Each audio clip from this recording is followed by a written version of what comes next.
Hello everyone, welcome to HR के education classes. और आज हम करेंगे worksheet number 38 of class 9। Subject है हमारा मैथमेटिक्स। डेट है हमारी 6 October 2021। Representation of data. Start करते हैं, लेकिन स्टार्ट करने से पहले अगर अभी तक आपने चैनल को सब्सक्राइब नहीं किया है तो please subscribe my channel and press the bell icon. Representation of data, तो हम देखेंगे कि डाटा को कैसे रिप्रेजेंट कैसे करना है। अगर हम देखें, अब यहाँ पे ये डाटा लिखा हुआ है, marks of 30 students of class 9th obtained in a test of 50 marks. 50 marks का टेस्ट था, क्लास 9th के 30 स्टूडेंट्स से, और उनके ये मार्क्स लिखे हुए हैं। अब इसमें जो है ये हमें कोई भी इन्फॉर्मेशन नहीं दे रहा है, हमें ये रॉ डाटा कहलाएगा। जो किसी के 39 है, 25 है, 5 हैं, तो इसमें हमें कुछ नहीं पता चल रहा कि किसके हाईएस्ट मार्क्स हैं, किसके लोएस्ट मार्क्स हैं, किसके सबसे कम आए हैं, किसके सबसे ज़्यादा आए हैं, एवरेज स्टूडेंट से कितने मार्क्स आए हैं, कुछ नहीं पता चल रहा। तो ये हमारा क्या कहलाएगा, रॉ डाटा। ये जो हमें डाटा दे रखा है, ये जो है हमें कोई मीनिंगफुल इन्फॉर्मेशन नहीं दे रहा है, तो ये क्या है, हमारा रॉ डाटा है। अगर हम इसे सही से अरेंज करें तो हमारा जो है मीनिंगफुल डाटा बन जाएगा। तो अभी ये हमारा क्या कहलाएगा, ये रॉ डाटा है। अगर हम उसी डाटा को जो है हम असेंडिंग ऑर्डर या डिसेंडिंग ऑर्डर में लिख दें, जैसे कि हमने इसी डाटा को अब असेंडिंग ऑर्डर में लिख दिया, मतलब छोटे से बड़े में लिख दिया है, तो ये क्या है, हमारे लिए मीनिंगफुल इन्फॉर्मेशन बन गई है, जिससे हमें पता चल रहा है कि सबसे लोएस्ट स्कोर क्या है, 2, और सबसे हाईएस्ट स्कोर कितना है, 41। तो ये एक हमारी मीनिंगफुल इन्फॉर्मेशन बन गई है, और इससे हमें आसानी से पता चल रहा है कि हाईएस्ट मार्क्स कितने आए हैं और लोएस्ट मार्क्स कितने हैं। और डिफरेंस ऑफ हाईएस्ट और लोएस्ट मार्क्स को जो है उसे बोलते हैं रेंज। उसे क्या बोलते हैं, रेंज। की जो हाईएस्ट स्कोर, जितना भी हाईएस्ट स्कोर है, सबसे ज़्यादा स्कोर है, और जो सबसे कम स्कोर है, उन दोनों को माइनस कर देते हैं, तो क्या निकलता है, रेंज। यानी ये हमारा फॉर्मूला बन गया, range is equal to highest value minus lowest value. तो 41 माइनस 2 हो गया हमारे पास 39। तो इस क्वेश्चन में हमारी रेंज क्या हो गई, 39। अब यहाँ हमें ये टेबल दिया हुआ है, हमें दो तरीके के टेबल पढ़ेंगे, अनग्रुप्ड फ्रीक्वेंसी डिस्ट्रीब्यूशन टेबल और ग्रुप्ड फ्रीक्वेंसी डिस्ट्रीब्यूशन टेबल। इस वर्कशीट में हम अनग्रुप्ड फ्रीक्वेंसी डिस्ट्रीब्यूशन टेबल पढ़ेंगे, और नेक्स्ट वर्कशीट में ग्रुप्ड फ्रीक्वेंसी डिस्ट्रीब्यूशन टेबल पढ़ेंगे। तो इसमें है हमारा ungrouped frequency distribution table. Ungrouped मतलब है ये हमारे अनग्रुप्ड है, ग्रुप नहीं किया गया है कि कितने से कितने तक जो है रेंज है, कुछ नहीं लिखा इसमें, सीधा 2 है, 5 है, जो है ये डिस्क्रीट डाटा है। तो ये क्या कहलाएंगे, अनग्रुप्ड फ्रीक्वेंसी डिस्ट्रीब्यूशन टेबल। अगर हम यहाँ पे लिख दें कि 0 से 5, मतलब 0 से 5 तक के सारे इसमें आ गए, तो वो क्या कहलाएगा, ग्रुप्ड फ्रीक्वेंसी डिस्ट्रीब्यूशन टेबल। हमने उसे ग्रुप बना दिया कि 0 to 5, 5 to 10, या 10 to 20, 20 to 30, तो मतलब 10 से 20 तक आ गए, तो वो क्या कहलाएगा, ग्रुप्ड फ्रीक्वेंसी डिस्ट्रीब्यूशन टेबल। अब ये डिस्क्रीट डाटा है, तो इसे कहलाएंगे हम अनग्रुप्ड फ्रीक्वेंसी डिस्ट्रीब्यूशन टेबल। अब जैसे कि हमारे पास यहाँ पे ये टैली मार्क्स में हमारे पास 2 था, तो ये हमने 2 के आगे एक लाइन लगा दी, फिर दोबारा 2 आया तो फिर हमने एक लाइन लगा ली, उसके बाद 5 आया तो 5 के आगे ये टैली मार्क्स लगा दिया, फिर 5 आया तो फिर 5 के आगे टैली मार्क्स लगा दिया, फिर 12 आया तो 12 के आगे टैली मार्क्स लगाया, फिर 12 आया, फिर 12 आया, और अगेन 12 आया।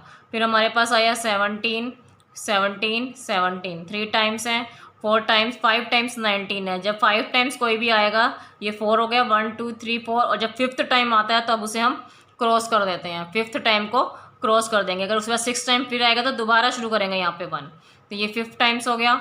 उसके बाद हमारे पास 21 कितनी टाइम्स है, 5 टाइम्स है, तो यहाँ हमने 1 2 3 4 5 टाइम, 5th टाइम्स जितनी बार भी आएगा उसे हम क्रॉस कर देंगे, तो ये 5th टाइम हो गया, हमारा क्रॉस हो गया।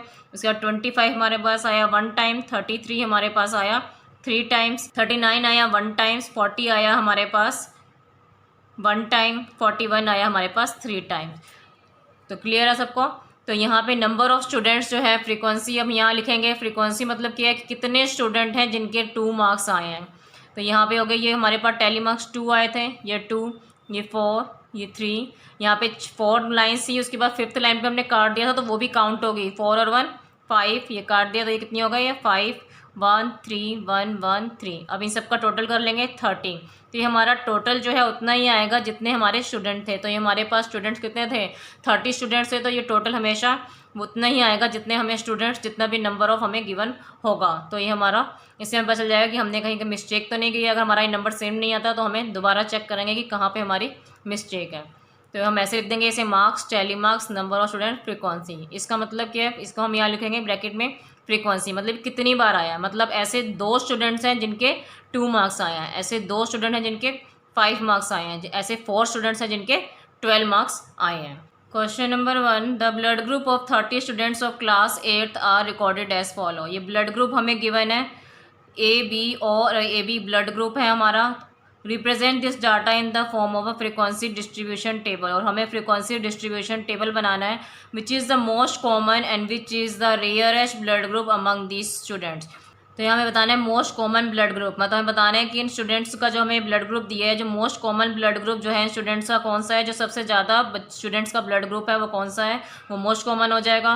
और रेयरेस्ट ब्लड ग्रुप, और जो सबसे कम स्टूडेंट्स का ब्लड ग्रुप है वो रेयरेस्ट ब्लड ग्रुप हो जाएगा। तो हम बनाएंगे, इसमें बनाने को कहा है उसने फ्रीक्वेंसी डिस्ट्रीब्यूशन टेबल।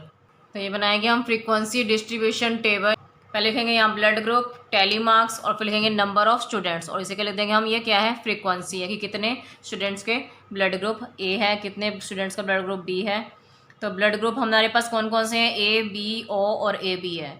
अब यहाँ हम टैली मार्क्स लिखेंगे, जैसे आप यहाँ देखेंगे, जैसे आपने देखा ये पहला ब्लड ग्रुप ए है तो हमने ए के आगे लाइन लगाई, बी आया तो बी के आगे लाइन लगाई, ओ है तो ओ के आगे टैली मार्क्स लगाया हमने, और फिर दूसरा फिर ओ आया फिर टैली मार्क्स लगाया, ए बी आया तो ए बी के आगे लाइन लगाई, ओ आया तो ओ के आगे लाइन लगाई। ऐसे करके हम जो है टैली मार्क्स बनाएंगे। जब 5th टाइम कोई भी नंबर आएगा तो उसको हम काट देंगे, और फिर 6th टाइम आएगा तो दोबारा स्टार्ट करेंगे यहाँ से। फिर यहाँ हम ये टैली मार्क्स आ गए। अब इनका जो है हम यहाँ टोटल कर लेंगे। तो ये जो है 5 और 4 प्लस कितना हो गया 5, ये हमारे पास हो गए थे 5, ये 4 और ये 1 कैंसिल हुआ था तो ये भी काउंट होगा। तो ये हो गया 5 और 4 9, 5 1 प्लस 1 6, 5 प्लस 5 10 प्लस 2 12 एंड ये 3। अब इन सबको काउंट कर लिया तो ये कितना आ गया 30 आ गया। ये हमें ये देखना है कि टोटल को चेक करना है कि हमारा 30 उतना ही होना चाहिए जितने कि हमें क्वेश्चन में गिवन था। क्वेश्चन में गिवन था 30 स्टूडेंट्स, तो उतना ही हमारा यहाँ नंबर आना चाहिए। अगर हमारा नहीं आया तो इसका मतलब हमने यहाँ पे कहीं मिस्टेक करी है। तो ये आ गया हमारे पास टोटल 30 स्टूडेंट्स। अब उसने हमसे पूछा है मोस्ट कॉमन ब्लड ग्रुप कौन सा है। मोस्ट कॉमन ब्लड ग्रुप जो सबसे ज़्यादा स्टूडेंट्स का है, सबसे ज़्यादा स्टूडेंट्स कितने हैं 12, और उनका ब्लड ग्रुप क्या है ओ, मतलब जो सबसे ज़्यादा स्टूडेंट्स का ब्लड ग्रुप है वो कितना है ओ। मोस्ट रेयरेस्ट ब्लड ग्रुप मतलब जो सबसे कम स्टूडेंट्स का ब्लड ग्रुप है, तो सबसे कम स्टूडेंट्स कितने हैं 3, और उनका ब्लड ग्रुप क्या है ए बी। तो मोस्ट रेयरेस्ट ब्लड ग्रुप क्या हो गया हमारे पास ए बी, मतलब सबसे कम स्टूडेंट्स हैं जिनका ब्लड ग्रुप ए बी है। Question number 2, following data gives the number of children in 40 families. हमें जो है ये डाटा दिया हुआ है number of children in 40 families, 40 families में कितने चिल्ड्रन हैं ये हमें दे रखा हुआ है। Represent it in the form of frequency distribution, तो हमें फ्रीक्वेंसी डिस्ट्रीब्यूशन टेबल बनाना है इसका। तो हमने लिखा ये फ्रीक्वेंसी डिस्ट्रीब्यूशन टेबल।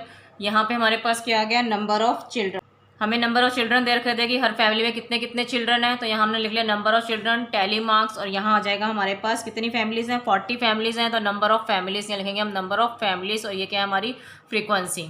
तो इसमें हम देख लेंगे सबसे पहले सबसे कम नंबर कितना है। देखिए 1 2 3 4 0, तो सबसे स्मॉलेस्ट नंबर कौन सा है इसमें 0, और सबसे हाईएस्ट नंबर कौन सा है 4, यानी कि 0 1 2 3 4 हमने नंबर लिख लिए। नंबर ऑफ चिल्ड्रन, फैमिली में कोई चाइल्ड नहीं है, किसी फैमिली में 1 चाइल्ड है, किसी में 2 चिल्ड्रन है, किसी में 3 चिल्ड्रन है, किसी में 4 चिल्ड्रन है।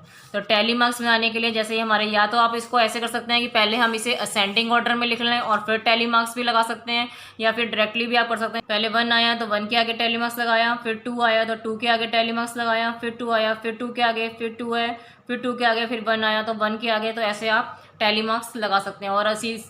और इससे सिंपल है कि अगर आप इसे असेंडिंग ऑर्डर में पहले अरेंज कर ले तो आप सिंपली लिख सकते हैं कि 0 के आगे कितने जीरोस आ रहे हैं तो आप उतने टैली मार्क्स लगा सकते हैं, कितने 1 आ रहे हैं तो उतने टैली मार्क्स लगा सकते हैं।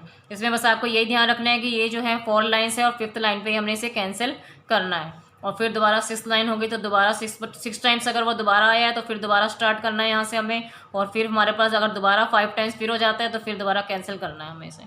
तो अब यहाँ पे नंबर ऑफ फैमिलीज हो गई, ये हो गई 5, ये 5 + 4 9, 5 + 5 10 + 5 15, ये हो गया 5, और ये 5 + 1 6 हो गया। तो इनका टोटल कर लिया, हमारे पास आ गया 40। हमें टोटल का ध्यान रखना है कि उसने 40 फैमिलीज़ कहा था तो हमारे पास टोटल भी 40 ही आना चाहिए। अगर आपको वीडियो पसंद आई हो तो लाइक शेयर एंड सब्सक्राइब जरूर करिएगा। Thanks for watching.